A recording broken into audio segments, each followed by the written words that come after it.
Hey this is Poovi, welcome to my channel.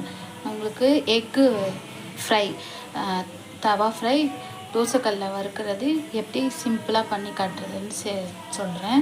So egg வேக வச்சு இந்த மாதிரி கட் பண்ணி வச்சுருக்கேன். ஸோ ஒரு தட்டு எடுத்துக்கோங்க. அந்த தட்டில் கொஞ்சமாக ஒரு ஸ்பூன் அளவுக்கு எண்ணெய் ஊற்றிக்கோங்க. இப்போ ஃபாலோட் பை என்னென்ன போடுறேன்னு பார்த்துக்கோங்க.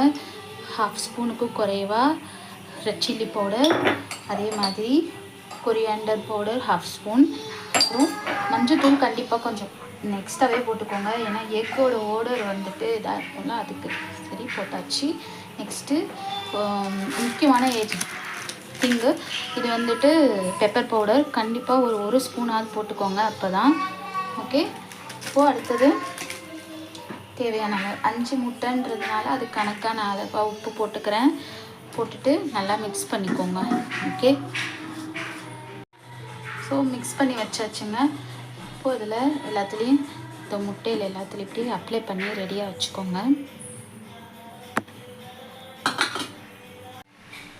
இப்போது தோசைக்கல் எடுத்துகிட்டு இது பாருங்கள், முட்டையில் இந்த மாதிரி அப்ளை பண்ணி வச்சுருக்கேன்ல, அதை நம்ம ஒன்று டீ திருப்பி போட்டு 2 பக்கமும் ஃப்ரை பண்ணி எடுக்கணும். ஓகேங்களா?